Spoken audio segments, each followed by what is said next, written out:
our UConn athletes, women basketball players that are obviously, in the media from ACL return to play, we have a finger on the pulse nearly every minute of every day. But my high school athlete, they come in at 9 months, they pass the functional test, they pass the psychological readiness test, but there's no transition of that return to play and then return to performance. They think a green light means go out and play, 3 AAU games on the weekend. That same, weekend I clear them, which is concerning for me. And I think that's a little bit of a barrier that we have with sort of our general population patients.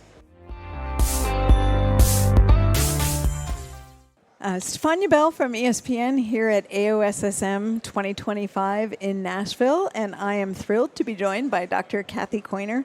She is Associate Professor of Orthopedic Surgery at UConn Health, that's University of Connecticut, for those who might not be familiar. She's the Director of the UConn Women's Center for Motion and Performance and a team physician for UConn Athletics, and may I add, national champion, women's hoops. Congratulations. Thank you. I appreciate the invitation to join today. Yeah, well, you are you have enjoyed quite a spectacular winter with your national championship, and obviously one of the highest profile women's teams in the country, I think, professional or collegiate. Yeah, we're very fortunate to take care of some amazing athletes, and we're just honored to be able to keep them on the court.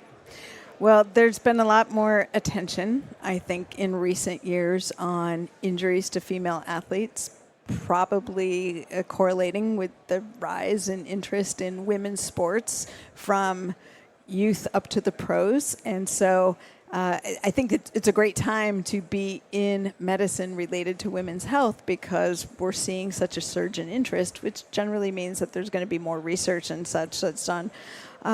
It's no secret that girls tear their ACLs at a higher rate than boys, and we see that rate particularly in these cutting and pivoting sports, so like basketball, like soccer. I know you've had to deal with this at UConn Women's Hoops. How do you work with your rehab team on some of these issues when it comes to return to play? You've obviously had multiple athletes who've had to come back from ACL or ACL-related injuries, more complex injuries. When you're dealing with such a publicly visible team where there's a lot of demand from the public that's curious, when is so-and-so coming back? When are we going to get our full squad back? Everybody has to be on the same page to make sure that the messages don't get out in a mixed fashion. How do you navigate that? Yeah, I would take one step back, I guess, because before we ever hopefully get to that injury, I would say, our team at UConn is amazing from an injury prevention standpoint. So the first and foremost thing that we try to prevent these injuries. So the amount of dedication from strength and conditioning, athletic training, our sports science people to allow sort of functional training to try to hopefully, inhibit these injuries, but unfortunately they can still occur. So I think you bring up a great point, and everything is changing, in the world of NIL and all the popularity of sports. And I think, again, it goes back to all those team members being on the same page.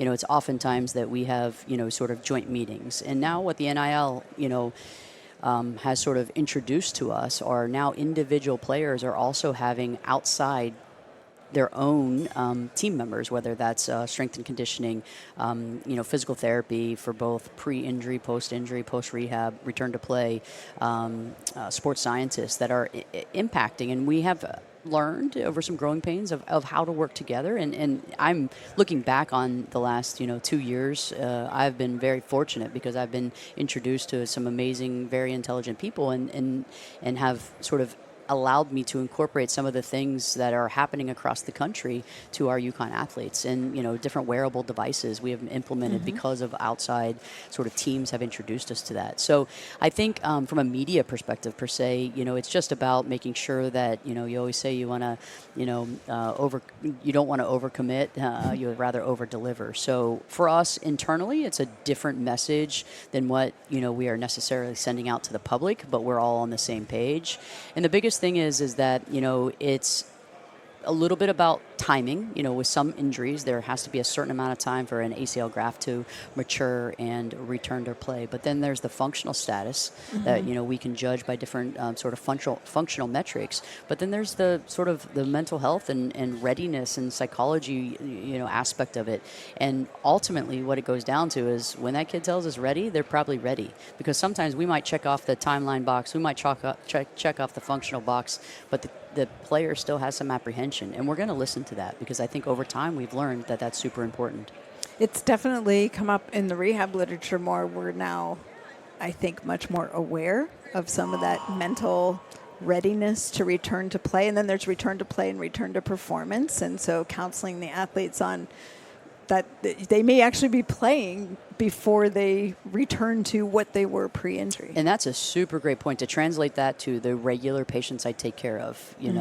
Our UConn athletes, women basketball players that are obviously, in the media from ACL return to play, we have a finger on the pulse nearly every minute of every day. But my high school athlete, they come in at 9 months, they pass the functional test, they pass the psychological readiness test, but there's no transition of that return to play and then return to performance. They think a green light means go out and play, 3 AAU games on the weekend. That same, weekend I clear them, which is concerning for me. And I think that's a little bit of a barrier that we have with sort of our general population patients.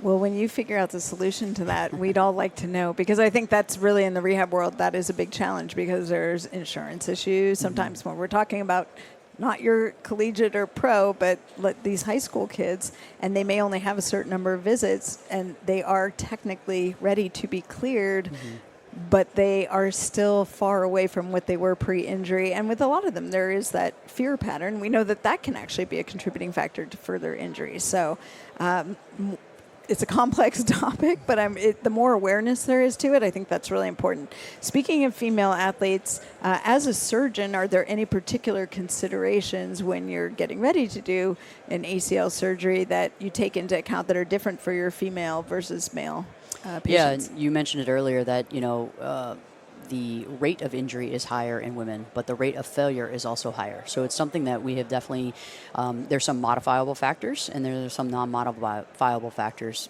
such as the hormonal influence, but things that we can control, looking at their hyperlaxity and adjusting the graft choice for that perspective. Also sort of in vogue, in the last 4 years from the stability trial with Dr. Getgood is sort of adding a extra-articular tenodesis procedure, and that Can you just describe that a little bit for some in the audience who might not be as familiar with it? Yeah, that's a great point. So an ACL sort of controls both the anterior translation as well as rotationally, but what we have sort of found over time that we don't always control the rotational stability as well as we would like.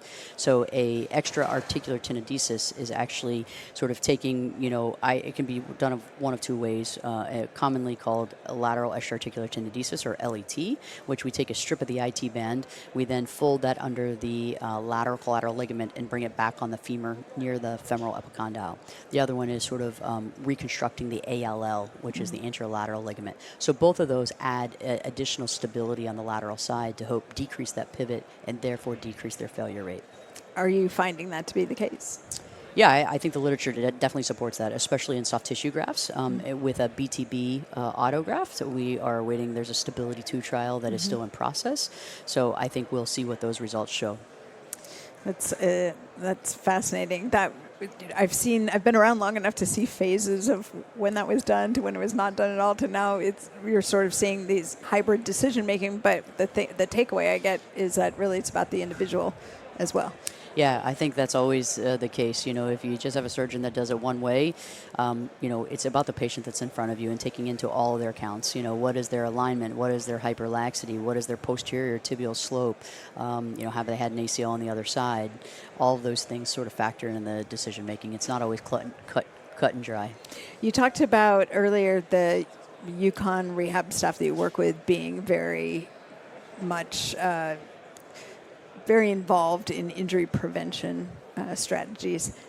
How do you navigate that with your youth and high school population? Because everything that I'm hearing is we know that some of these programs work, especially in young girls with ACL injury prevention, but implementation is the biggest challenge. Yeah, compliance and implementation, right? So, Dr. Corey Edgar at UConn has the Institute of Sports Medicine, and we hosted sort of a program to encourage AAU teams to come in and learn about dynamic warm-up and learn about some of these things that are easily implementable.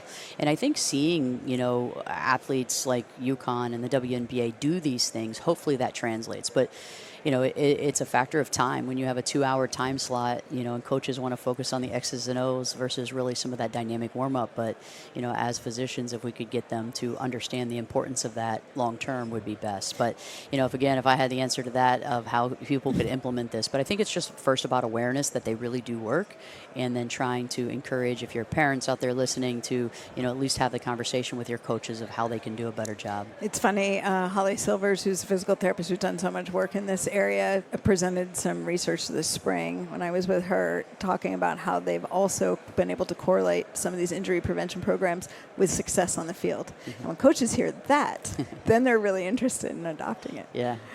Thank you very much for taking some time with me, Dr. Coyner. Certainly appreciate it. Absolutely. Thank you for the information.